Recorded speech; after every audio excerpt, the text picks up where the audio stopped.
बिस्मिल्लाहिर्रहमानिर्रहीम। ये हमारे पास फर्स्ट मॉड्यूल का तीसरा पार्ट है। पहले दो पार्ट्स में हमने डिस्कस किया था टाइप्स ऑफ मैकेनिक्स को और रिजिड बॉडी आइडियलाइजेशन क्या है और हम क्यों करते हैं। और फिर उसके बाद दूसरे पार्ट में हमने फोर्स, उसकी टाइप्स और फोर्स सिस्टम को डिस्कस किया था और उसकी टाइप्स को डिटेल से रियल लाइफ एग्जांपल के साथ हमने उसको डिस्कस किया था।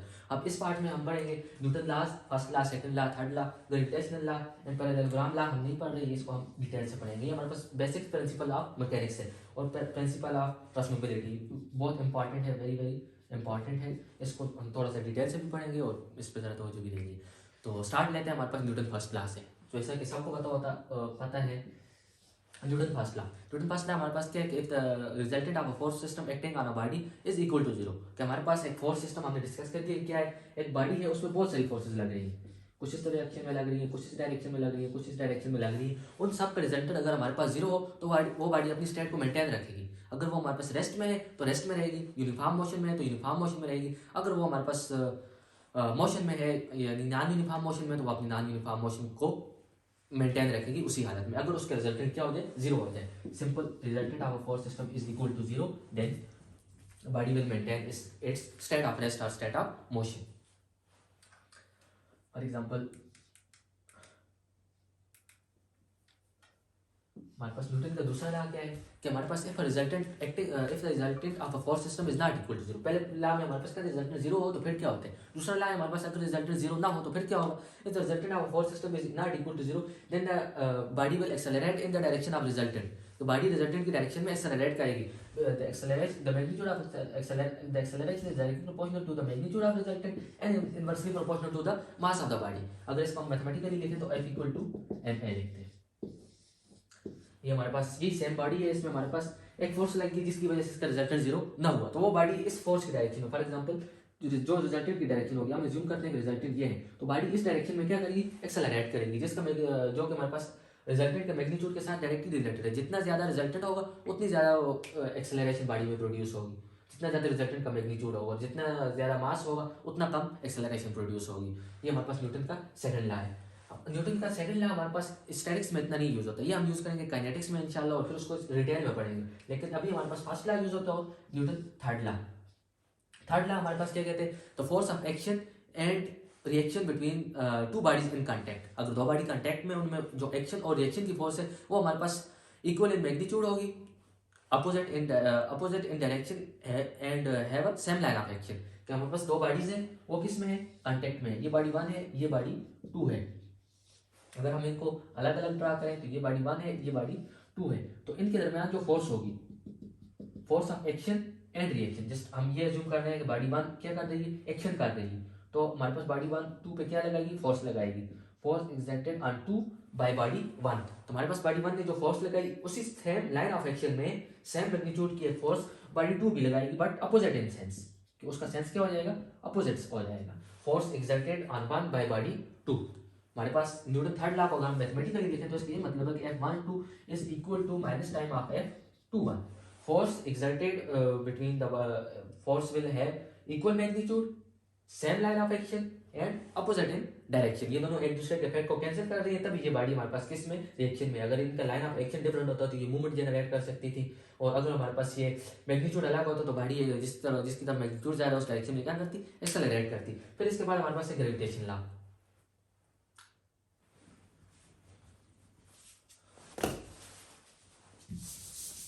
ग्रेविटेशन लॉ भी हमारे पास इतना यूज नहीं होता इन केस ऑफ स्टैटिक्स, लेकिन इसका हमारे पास वेट के साथ अलग, और वेट हमारे पास हर जगह पे यूज होता है। तो इसको हम पढ़ रहे हैं कि ग्रेविटेशनल लॉ क्या है, F equal to G m divided by r square. भी न्यूटन ने दिया था, किसने कहा था कि force of attraction between two bodies having a mass m and me is inversely proportional to the distance between them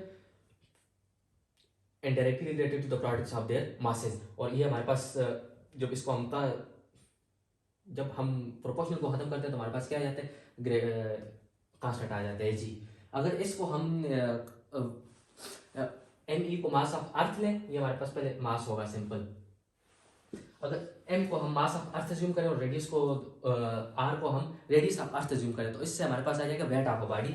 wait of a body equal to M into G. यहाँ पे जी हमारे पास क्या है, G equal to G M E mass of earth divided by R square. G हमारे पास क्या है, कांस्टेंट। अगर इसकी वैल्यू की बात करें एसआई यूनिट तो 9.81 मीटर पर second square. Weight is equal to mass time gravity. ये हमारे पास क्या है, ग्रेविटेशनल लॉ ऑफ न्यूटन है। इसके बाद है पैरेललोग्राम लॉ। पैरेललोग्राम लॉ हम डिटेल में पढ़ेंगे इंशाल्लाह जब हम रिजल्टेंट को डिस्कस करेंगे कंकरेंट फोर्स सिस्टम का। फोर्स सिस्टम हमने पढ़े थे, resultant of concurrent force system को जब हम डिस्कस करेंगे तो पैरेललोग्राम लॉ उसमें पढ़ेंगे। अभी हम पढ़ रहे हैं प्रिंसिपल ऑफ ट्रांसमिबिलिटी। प्रिंसिपल ऑफ ट्रांसमिबिलिटी हमारे पास क्या कहते हैं कि आप फोर्स को उसके लाइन ऑफ एक्शन पे, फोर्स का पॉइंट ऑफ एप्लीकेशन उसके लाइन ऑफ एक्शन पे किसी भी जगह पे शिफ्ट कर सकते हो। इससे उसके एक्सटर्नल इफेक्ट पे कोई भी फर्क नहीं पड़ेगा। ये बात हो रही है एक्सटर्नल इफेक्ट की, कि हमारे पास ये फोर्स, ये पॉइंट ए है, ये पॉइंट बी है, ये पॉइंट सी है। हमारे पास ए पे फोर्स लग रही थी, ए एज्यूम फॉर एग्जांपल कुछ भी फोर्स है ए, और इसकी वजह से बॉडी का एक एक्सटर्नल इफेक्ट था। वो क्या था कि हमारे पास वो बॉडी मूव कर रही है 10 मीटर तक कुछ स्पेसिफिक टाइम में। ये हमारे पास क्या है, external effect of that force है। लेकिन इसी फोर्स को अगर हम पॉइंट बी पे मूव करें या पॉइंट सी पे मूव करें तो हमारे पास इफेक्ट क्या रहेगा, सेम रहेगा। बॉडी 10 मीटर ही मूव करेगी विद सेम टाइम। उतने ही टाइम में 10 मीटर मूव करेगी, उतने ही टाइम में सी पे भी मूव करने से सेम टाइम में हमारे पास डिस्टेंस 10 मीटर ही कवर करेगी। ये हमारे पास क्या है, प्रिंसिपल ऑफ ट्रांसमिबिलिटी। हमारे पास लाइन ऑफ एक्शन पे हम किसी भी जगह पे शिफ्ट कर सकते हैं। इससे हमारे पास उसके एक्सटर्नल इफेक्ट में कोई कुछ भी फर्क नहीं पड़ेगा। अगर इंटरनल इफेक्ट की बात करें, इंजीनियरिंग मैकेनिक्स हमने ये जूम किया हुआ कि बॉडी क्या है, रिजिड है, लेकिन इन रियलिटी तो हमारे पास हर बॉडी क्या होती है, डिफॉर्मेबल होती है। लेट्स अज्यूम हमारे पास एक क्या है, डिफॉर्मेबल बॉडी है। तो हमारे पास ये दो फोर्सेस लग रही है, इसकी वजह से ये बॉडी किस में है, कंप्रेशन में है। हम अब इंटरनल इफेक्ट की बात कर रहे हैं कि हमने ये जूम नहीं किया होगा बॉडी रिजिड है। इंजीनियरिंग मैकेनिक्स में हमने ये जूम किया होता है बॉडी रिजिड है। अब हमारे पास ये बॉडी किस में है, कंप्रेशन में है। अगर मैं इस पर प्रिंसिपल ऑफ ट्रांसमिबिलिटी यूज कर दूं, इस फोर्स को इस तरफ शिफ्ट कर दूं, इसको इस तरफ शिफ्ट कर दूं, तो अब ये बॉडी हमारे पास किस में है, टेंशन में है। इसको प्रिंसिपल ऑफ ट्रांसमिबिलिटी की वजह से इंटरनल इफेक्ट हमारे पास बिल्कुल टोटली डिफरेंट होगा। ये कंप्रेशन में था, ये टेंशन में आ गया। दोनों एक दूसरे के बिल्कुल अपोजिट है। प्रिंसिपल ऑफ ट्रांसमिबिलिटी हम उस वक्त यूज कर सकते हैं जब हमने ये जूम किया होगा कि बॉडी क्या है, रिजिड है, यानी कि इंजीनियरिंग मैकेनिक्स में। ये हम क्यों करते हैं, तो इससे हमारे पास हमारे जो क्वेश्चन है बहुत इजीली सॉल्व हो जाते हैं। जब हम मूवमेंट्स पढ़ेंगे या हम रिजल्टेंट ऑफ फोर्स सिस्टम पढ़ेंगे, या फॉर एग्जांपल हमने पैरेललोग्राम लॉ पढ़ेंगे, इसमें हमारे पास फोर्स का क्या होना, कंकरेंट होना लाजमी होता है कि हमारे पास दो फोर्सेज हो तो कंकरेंट होनी चाहिए। तो हमारे पास अगर ये दो फोर्सेज मैंने ड्रा की हुई है, ये कंकरेंट नहीं है, मैं क्या करूंगा, इस फोर्स को उसके लाइन ऑफ एक्शन पे क्या करूंगा, शिफ्ट करूंगा। इसको इधर शिफ्ट कर दिया, इसको इधर शिफ्ट कर दिया, तो अब हमारे पास ये दोनों फोर्सेज क्या होगी, कंकरेंट होगी। हमने प्रिंसिपल ऑफ ट्रांसमिबिलिटी को यूज किया और ये दोनों फोर्सेज कंकरेंट होगी, हमने पैरेललोग्राम लॉ यूज कर दिया। किस लिए यूज करते हैं, हम अपनी आसानी के लिए। इससे क्वेश्चन हमारे पास बहुत सिंपल हो जाते हैं। छोटे छोटे क्वेश्चन में हम इस पे जितनी ज्यादा प्रैक्टिस होगी हमारे पास क्वेश्चन को सॉल्व करना उतना आसान होता जाएगा। सो लास्ट में हम डिस्कस करते हैं यूनिट्स के बारे में। यूनिट्स को हम यूज़ करते हैं फिजिकल क्वांटिटीज़ को मेजर करने के लिए। इंजीनियरिंग मैकेनिक्स में हमारे पास जो क्वांटिटी यूज़ होती है वो बेसिकली उनको डायमेंशन कहते हैं, और हमारे पास चार हैं, length, mass, force and time.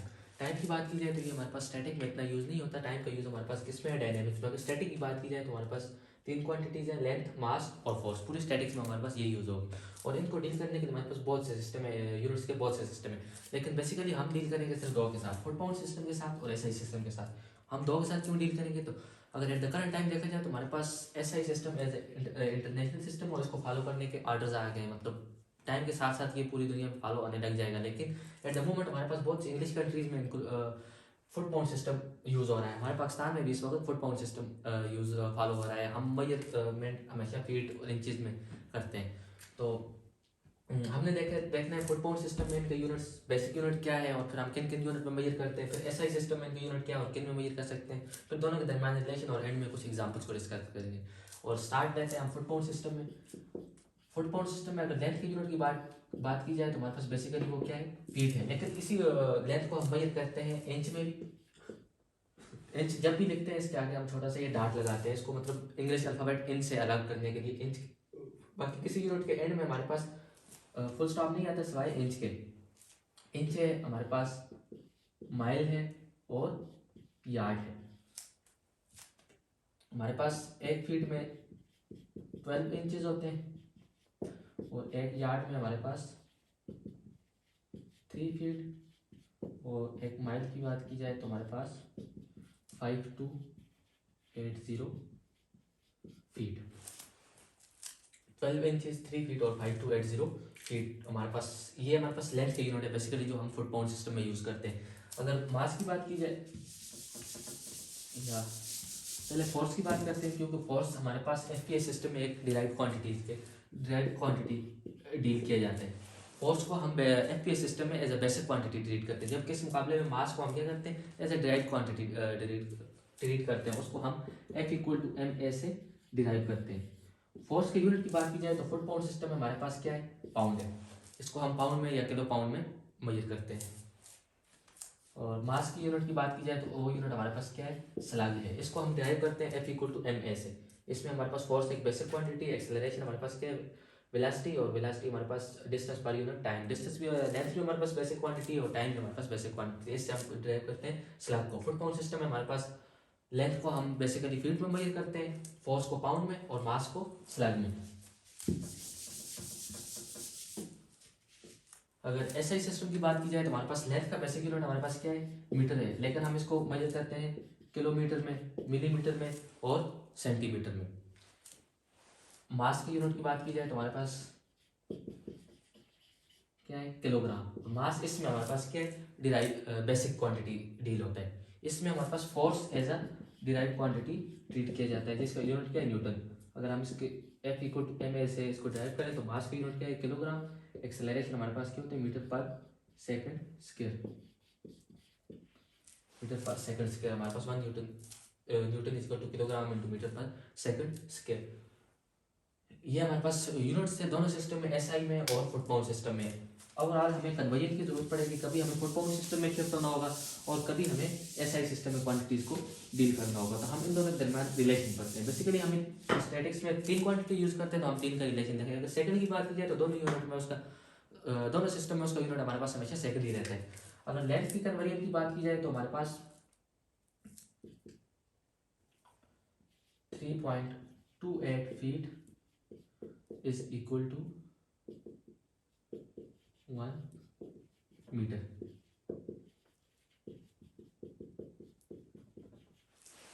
Length की कन्वर्जन, अगर फोर्स की कन्वर्जन की बात की जाए तो हमारे पास 1 pound is equal to 4.448 Newton और 1 स्लग इज इक्वल टू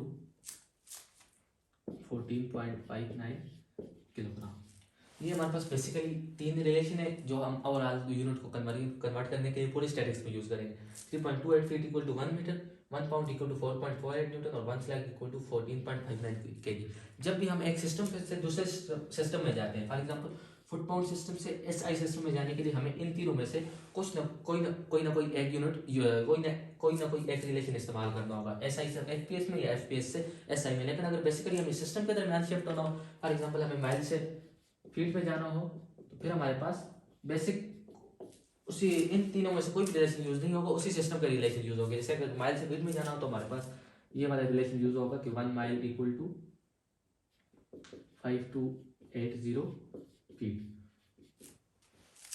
हमारे पास बेसिकली मसला यूनिट कन्वर्जन में बहुत ज़्यादा होते हैं, तो इसकी आसानी के लिए हमने क्या किया, एक शॉर्टकट निकाला हुआ। अगर फॉर एग्जांपल हमें क्या करना है, 14 स्लग है, इसको किस में चेंज करना है, किलोग्राम में चेंज करना है। तो हमारे पास स्लग को हमने क्या करना है, कैंसिल करना है। तो हमारे पास हम इस रिलेशन को इस तरह अरेंज करेंगे, हमारे पास स्लग डिनोमिनेटर में आ जाए और किलोग्राम नोमिनेटर में आ जाए। यानी कि इसी को अगर हम अरेंज करें तो 14.59 kg over 1 slug,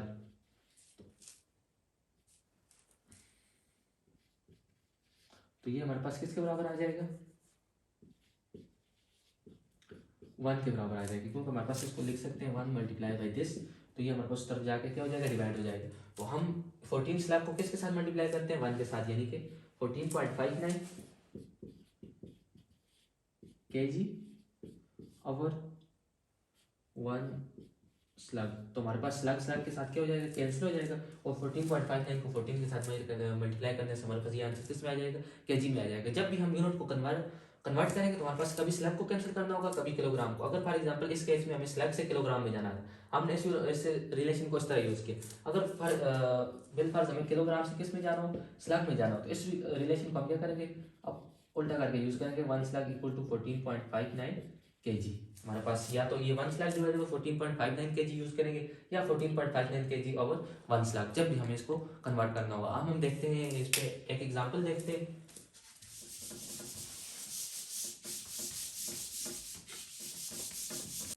so units को समझने के लिए हम ये एक एग्जांपल करते हैं कि 55 माइल पर आवर को हमने कन्वर्ट करना है किलोमीटर पर आवर में, और देन उसको कन्वर्ट करना है मीटर पर सेकंड में। सबसे पहले हमारे पास 55 माइल पर आवर, इसका हमने क्या करना है, एक तो इसको फीट माइल को पहले किस में कन्वर्ट करेंगे, फीट में कन्वर्ट करेंगे। देन हम फीट को किस में कन्वर्ट कर सकते हैं, मीटर में, क्योंकि हमारे पास रिलेशन क्या है, 1 metre is equal to 3.28 feet.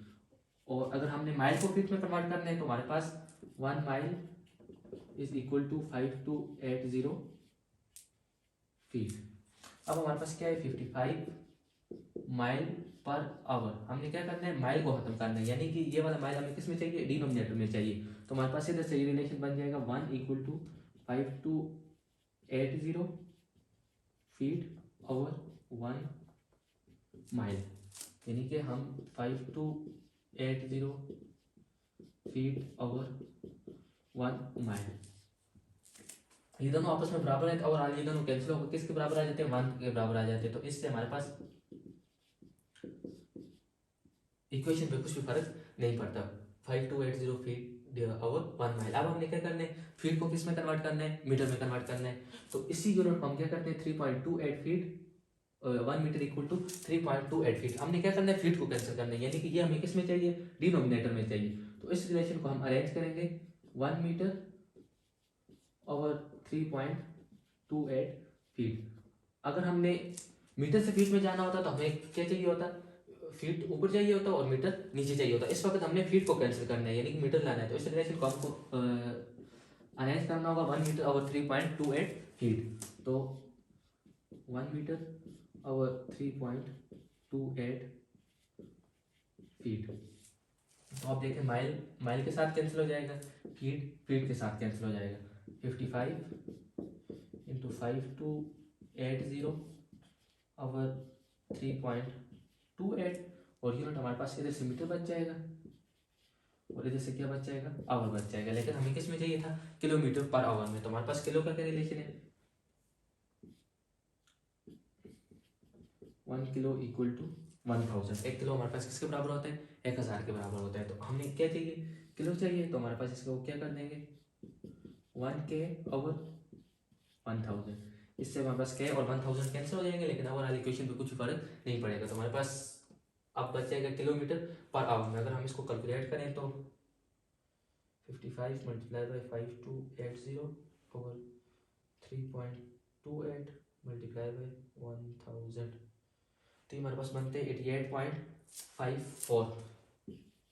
88.54 kilometre per hour. अब ये हमारे पास आवर आ, अगर हम इसको एग्जैक्ट बात करें तो 88.536,585 बनता है। हमने कैलकुलेटर में जब भी कैलकुलेशन करते हैं तो हमारे पास अगर एक आंसर किसी दूसरी जगह यूज हो रहा होता है तो हम फिर क्या करते हैं, उसको कैलकुलेटर से खत्म नहीं करते। अब हम अगली बार कैलकुलेशन के लिए 88.54 नहीं यूज करेंगे, हम यूज करेंगे 88.53658। तो हमें कैलकुलेटर में से अपने आंसर को अरेंज नहीं करना अगर वो उसने आगे किसी जगह यूज होना है। तो अब हमने इसको किस में कन्वर्ट करना है, मीटर पर सेकंड में।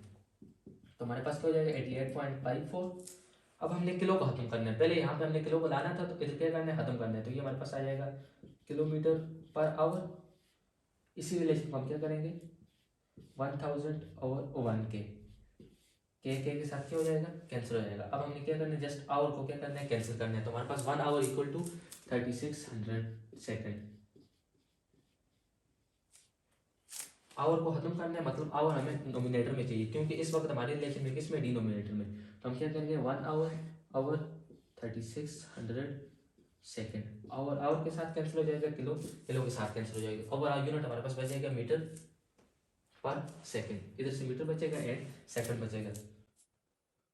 So हम कैलकुलेट करें, मल्टीप्लाई बाय 1000 डिवाइडेड बाय 30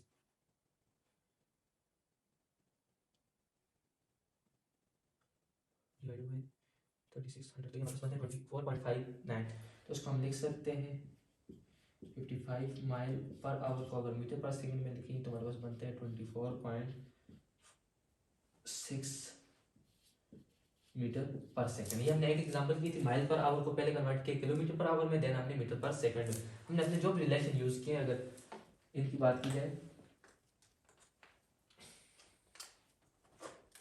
तो हमने यूज़ किया किसमें, कैंसिल करने वाले 1 किलो डिवाइडेड बाई 1000, या हमने किया 5280 फीट अवर 1 माइल, या 1 metre equal to 3.28 feet, 1 hour divided by 3600 second. ये दोनों हमारे पास फैक्टर और आगे कैंसिल होकर किसके बराबर आते हैं, 1 के बराबर आते हैं। ये था यूनिट कन्वर्जन के बारे में। अगर आप इनको डायरेक्ट आवर की जगह 3600 सेकंड लिखते हैं, फिर भी आपके पास कन्वर्जन इजीली हो सकती है, और इससे मतलब एक स्टेप वो शार्ट भी होता है, लेकिन इसके स्टेप शार्ट करने के चक्कर में अक्सर हमारे पास गलती के चांसेस ज़्यादा होते हैं, तो इसलिए हम ये वाला तरीका फॉलो करते हैं। लेकिन अगर आप उस तरह कर सकते हैं, आवर की जगह डायरेक्ट 3600 सेकंड लिख लें, तो आपके पास उस तरह भी इजीली कर सकते हैं, लेकिन आई प्रेफर कि इसको फॉलो किया जाए, तो इससे इजीली क्वेश्चन सॉल्व हो जाए। तो इस मॉड्यूल के बारे में इतना ही।